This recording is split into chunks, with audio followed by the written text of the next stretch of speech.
All right, let's do a Q&A. So I asked everybody on Snapchat last night on my story to submit questions as replies, and I got about 100 responses. I'm gonna go through like maybe probably 5 to 10 of the biggest ones that I get a lot of.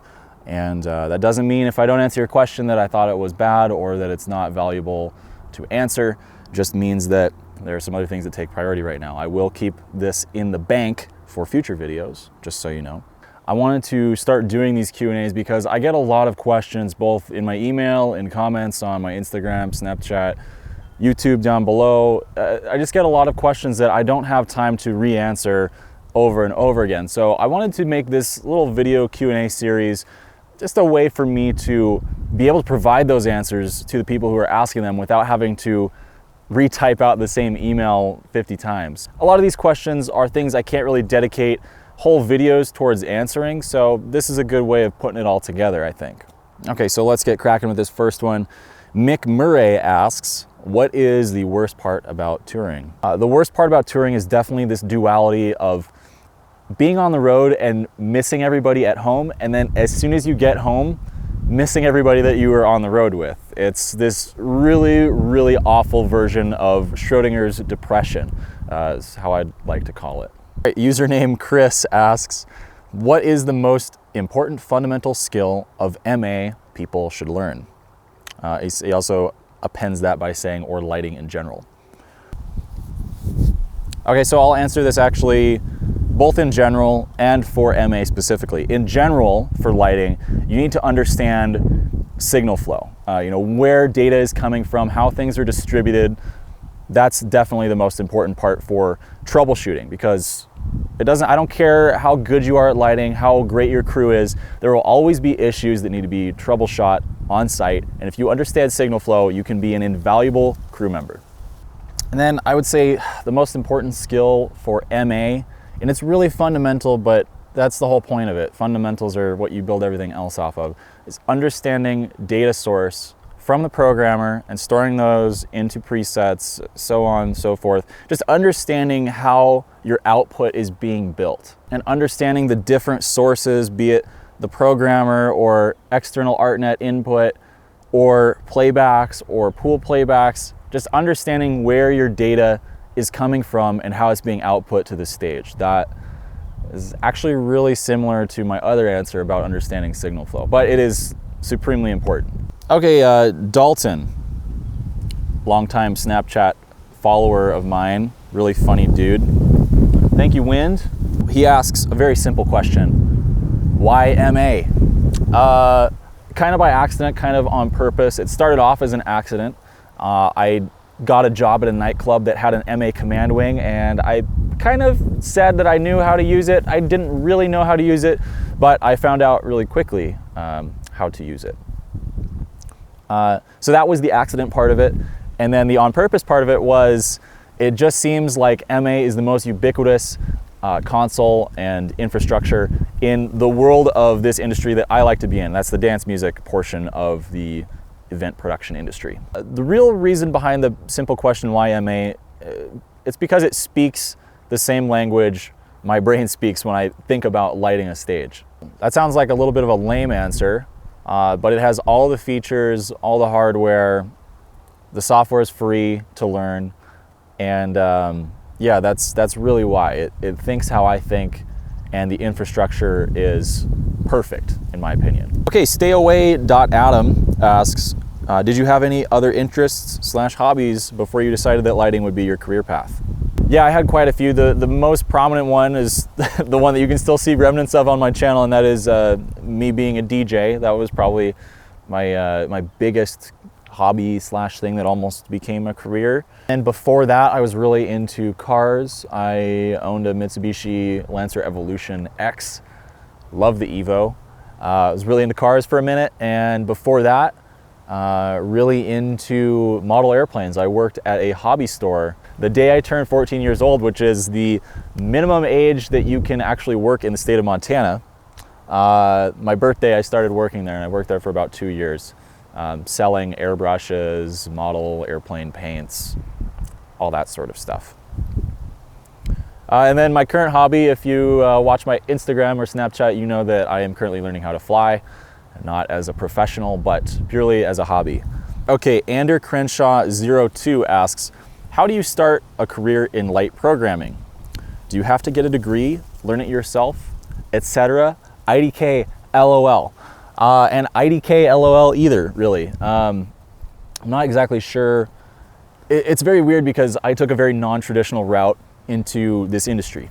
I realized the route that I took to get on this path is not always going to work for everybody. So I want to refrain from giving advice that won't work in every single situation. But I will say this, I was never really one to get anything out of traditional schooling. I don't like homework, I don't like classes, I don't like tests.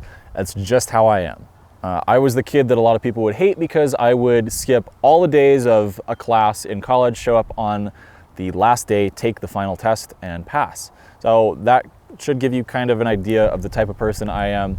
If you're that type of person, maybe this type of path will work for you. But I will say that in this industry, there is a lot of value placed on someone who knows a system from the ground up. So if you can learn how to build, design, operate, program, blah, blah, blah, all that stuff from the ground up, starting with pushing cases, which is pretty much how I got started out in Seattle, then that is going to be pretty much a surefire way. It's going to take a little bit longer than if you go to school specifically for design or programming, but your peers will respect you a lot more, and you may actually get a little bit better connections if you start off as a case pusher, stagehand, someone who's bolting truss together. That's just how I see the whole industry. I think that if you want to do really legitimate productions for big corporate clients, or you want to do really artful things that have a storied history, like doing an opera or some sort of play on Broadway, then I think you should really consider going to school for that. But if you are looking to do something like what I do, I go out to stages in the middle of the desert and flash the strobe button on a bunch of Sharpies, then you don't need college for that. Let me tell you that much. Okay, Matt Lawler asks if you could change one thing about MA. Just one thing? I got like a list on my spreadsheet of things I would change about MA.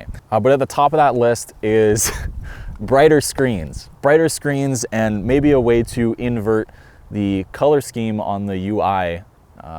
Just for those times in the summer festivals, like I go into program and I can't see anything, okay? It would be really nice to have legit screens. Okay, Josh G, another Snapchat frequenter. How do you go about creating your own forms for effects? I'm trying to create unique effects beyond adjusting standard things like blocks, phase, groups, etc. Good question. So if you create a new window in MA, you can actually create a pool called forms. And if you go into, if you make that window, add a form, and then you can create your own graph, basically. And the effect line will follow that graph as you draw it. That's pretty much it.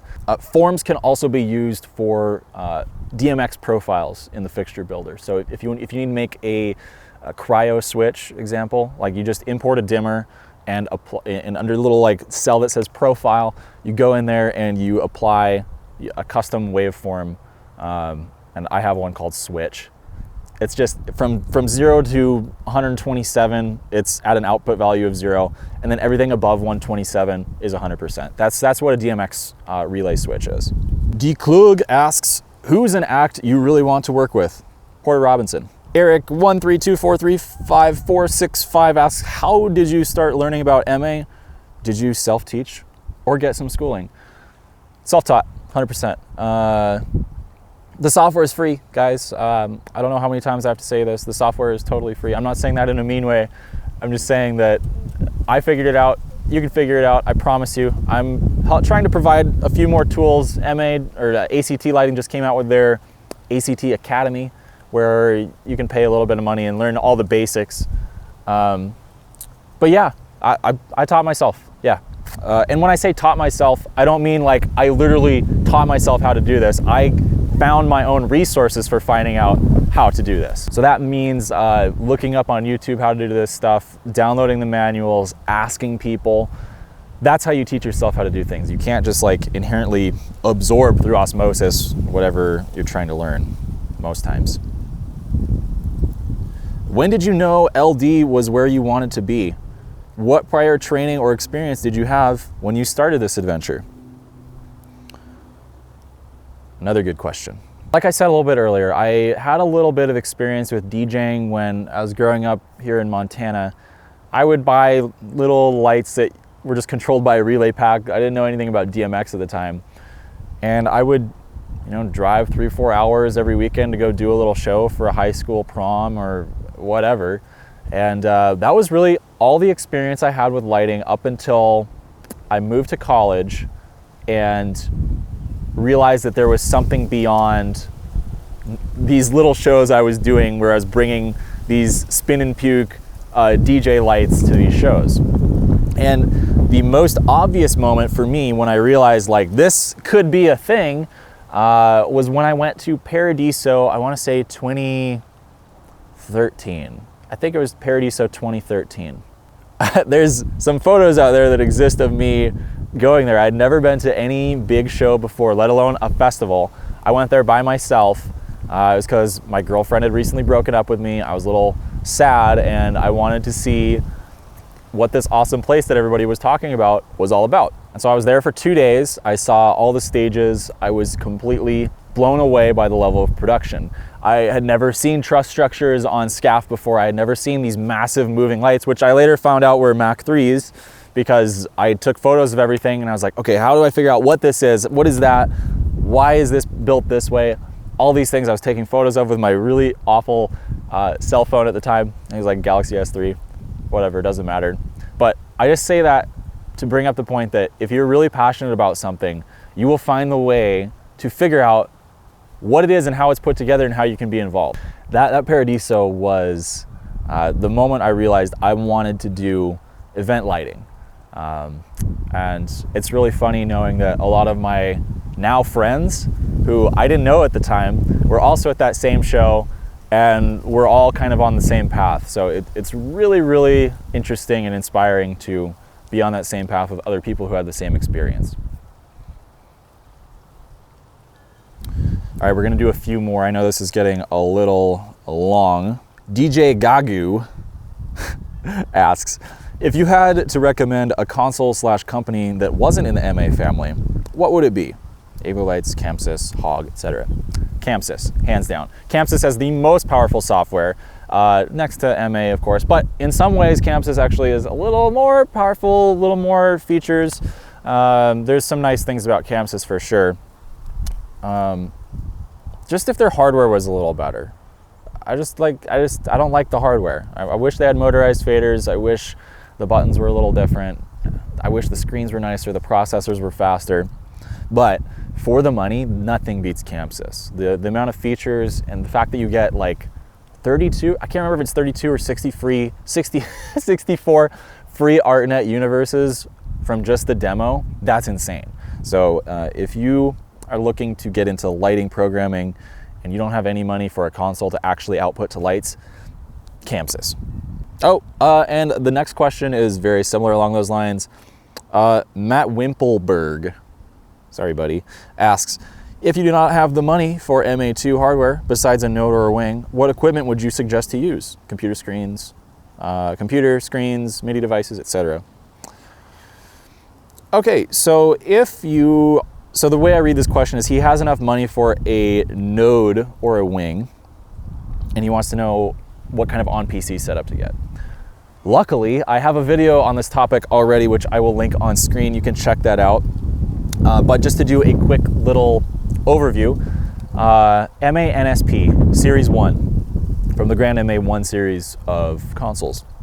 It was originally like the NPU, but now it is able to be used in the MA2 onPC software as long as you're upgraded to the latest MA1 software version. It can be used as an MA2 node, and it can unlock 2048 parameters up to 4096 on an onPC session. I've got a video on parameters coming out soon, so stay subscribed for that.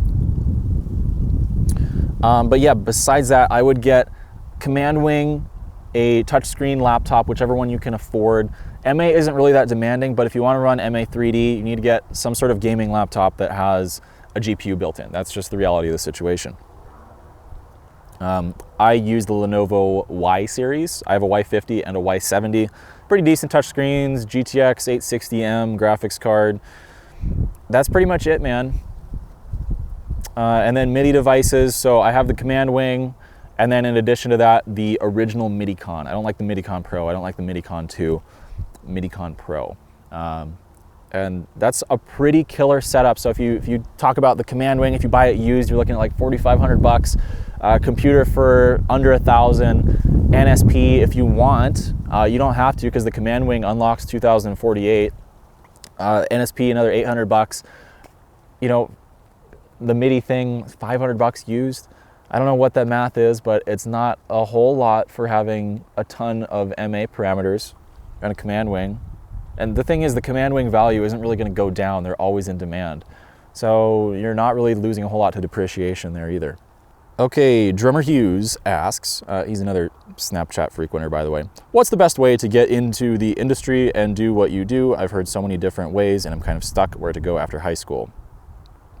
And thank you for the kind words as well, sir. In my opinion, the best way is to, right out of high school, I'd maybe start attending college, take a few classes, get your gen eds knocked out, maybe in some sort of community college that's pretty cheap, that, you know, either, honestly, in the best situation, you would have a scholarship to a really nice place because you did well in high school. But if you're like me and you're a bum and you got straight C's, then you probably don't have a scholarship, and you'll probably have to either pay for school, get a job, things like that.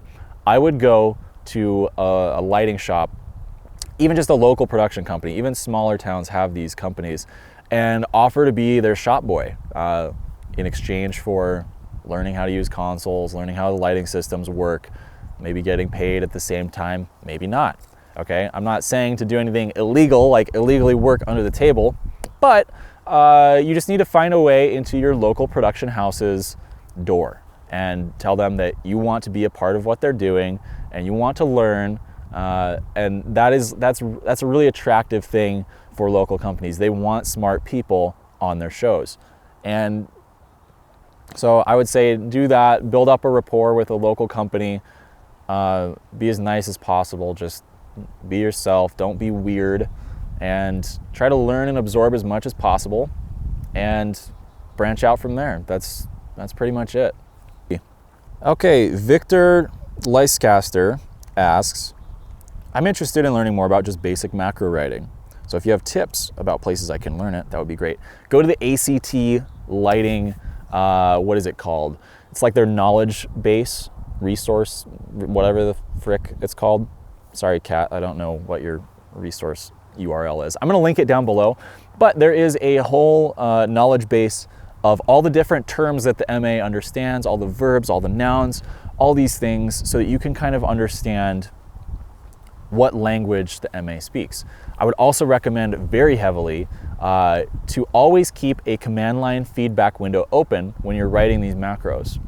This will help you understand what keywords interact with what, whether errors occur. It just helps you kind of troubleshoot as you go and helps you learn how the MA thinks. So just to have always, I still keep a command line window open, and I don't need to have it all the time. It's just comfortable, okay? And then beyond that, my number one tip for macro writing and coming up with creative macros is reverse engineering things that you would like to exist in the console. And for example, there was no such thing as an effects generator that automatically dumped to a fader that I could play back automatically. So I decided to reverse engineer it. That's all it is. That's all my fancy stuff that you see and think is really cool on this channel. It's just reverse engineering things that I wish existed. Okay, this is all right, this is more of a general question. That Jan W asks, how are the big shows from like Garrick's at Tomorrowland run? Is it time code? Where does the time code come from? And are the DJs live then? Or the DJs just do their thing and the LD hits cues for different songs for certain parts of the song? And how do I program my intensity faders? Yeah, this is a common misconception. A lot of people think DJs are like, it's all pre-recorded or whatever. It's really not the case. I don't know where this myth came from. There's maybe a few instances of that happening where the DJ is literally just standing up there dancing around. That is almost never the case though in real professional acts. I don't know where this myth came from. It doesn't exist. Just because the lights look like they're timed perfectly doesn't mean that the DJ is faking it, okay? I mean, that's a compliment on people like me who spend a lot of time learning the songs and knowing how to react to everything. That being said, timecode is a part of some acts. Sometimes it's just the intro, sometimes there's an intro and an outro, sometimes, whatever. There could be any combination of time-coded pieces and non-time-coded played back live pieces, or busked as we like to call it. For example, for the Zomboy tour, we had an intro piece that was not time-coded. Everybody thought it was time-coded, but it was just a cue list, or sequence, excuse me. I still call cue lists sequences cue list interchangeably. I just had one big sequence of like 40 cues, and I would just hit go on all the important timings in the opening sequence. And the reason we did that was because running a line of SMPTE for just the intro would have been a waste of time and effort. There are a few ways to extract timecode from CDJs, or to kind of pair it up, not really extract, because the timecode is not embedded in the song per se. But there are a few utilities, both for PC and Mac. I happen to use Time Lord by a guy named M.A. Hippie. I'll link his information down below. It's like the cheap version, the actual like able to be afforded by human beings version of TC Supply, which I do not own. I don't own a copy of it because first of all, I'd need a MacBook, which would set me back like 2,500 bucks, and I'd have to own a copy of the basic version of TC Supply, which is like another $2,400. And I don't really feel like spending that money on something that I'm good at busking anyways, and I can pretty much do it as well as anybody else. But yeah, for the most part, I would say most of the shows you see where there's a DJ playing on CDJs, very high likelihood it's either purely busked off of a busk page, or there are just sequences that have been made and cloned into the festival rig that hit all the main points of the song. You know, the big like sweeps down where like all the energy kind of dissipates, things where it builds up, and then things like strobe blinders, those are usually always done manually, just based off of the crowd and the feeling. That's how I do it, at least. Oh, and how do I program my intensity faders? By group for the first like 5 faders. So I like spot, beam, wash 1, wash 2, LED. Those are just stored with a value of full on the first cue and a stomp on the dimmer. And then every cue after that is just a, every cue after that is a selective effect with a value of 0 stored through like 8 cues. So it's like starts as full, then it does a sine wave, then it does even odd, then it does like a wing chase, just whatever, you know. Adam, my favorite Texan, asks, what hardware do you recommend a beginner to use to get started in casually DJing?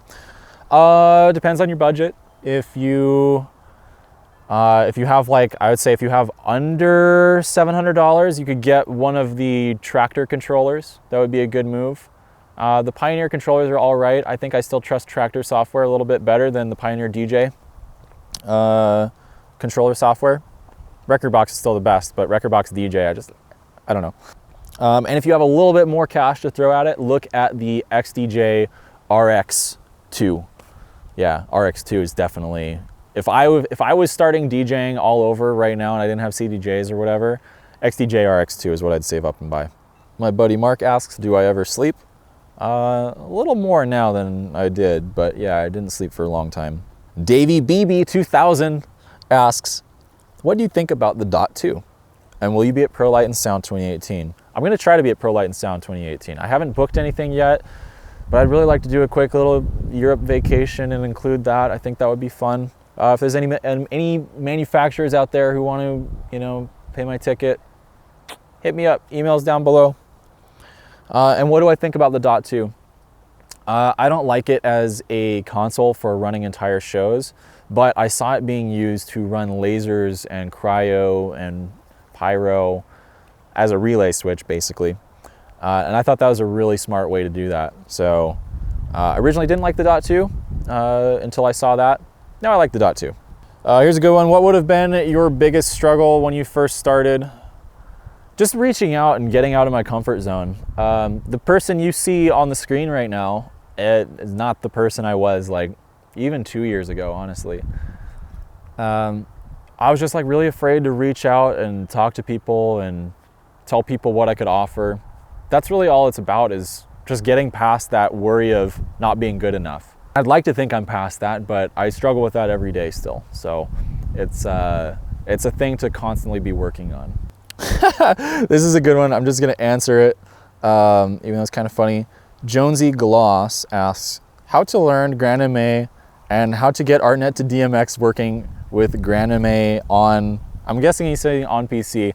Okay, you cannot get any actual hardware DMX output or ArtNet output, any protocols except for MANet, with no parameters unlocked. You can unlock parameters in a multitude of ways. You can have an NSP connected to your network. You can connect a command wing, a fader wing. You can join a session with a console.